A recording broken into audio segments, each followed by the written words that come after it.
Okay, so we've talked about having simple shapes compared to abstract shapes, right? And that affects how how accurate proportion needs to be, right? Now let's talk about the having accurate detail. All right, there are two types of objects when we are drawing from a reference, right?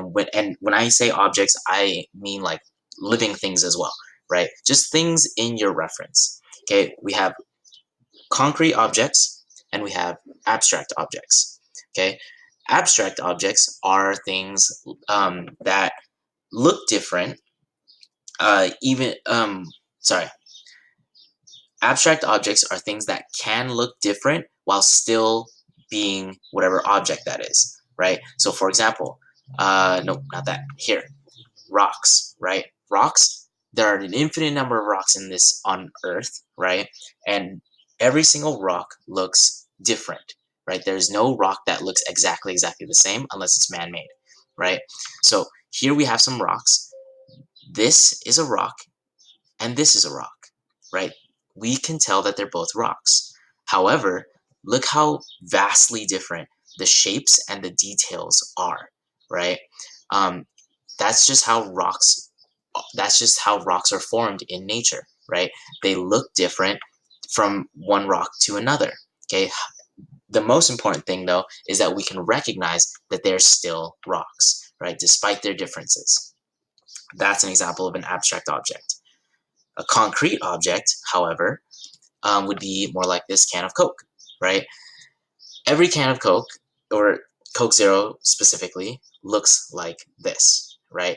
If there is anything different in the details, then we can recognize it and we'll immediately assume, okay, that's wrong, right? Something is wrong about this, right?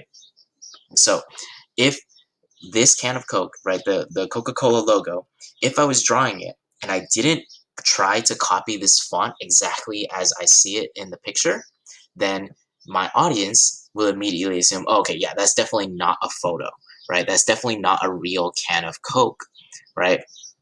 And that's an example of a concrete object. Okay, so with concrete objects you need to have a lot of accurate detail. To some extent, like this can of Coke, if you want it to look realistic, you need to have every single detail, like almost 100% accurate with the detail and the proportion, right? Specifically the detail though. If you have something like a rock, right, an abstract object, then you don't need accurate detail, right? It's important to still have some, which is why it's not touching the x-axis where you can just like go willy-nilly with it, right? If I'm trying to draw any of these rocks, right, I still need to copy some characteristics about it that make it look like a rock, all right? A side note, still pretty important, but some of you guys have asked me, how come we haven't tried to draw people yet, right? How come we haven't tried to draw like specific difficult anime characters, blah blah blah, right? Uh, that's because people actually count as concrete objects because we are so familiar with how a person looks, right? Any little thing that's like wrong, right? In quotations, wrong, um, stands out to us. And now I know people come in different shapes and sizes, um, and no one person looks the same. Even like identical twins have some differences. I know, I know. However, think of it this way: the reason you look at someone's drawing of a face, and sorry, when you look at a person's drawing of a face, right? If their eyes are a little bit wrong, if their eyes are a little bit wrong, then we can tell that something is wrong with the person, right? With the drawing of the person.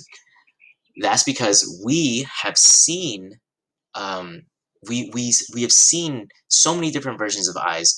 When you talk to a person, you look them in the eye, right?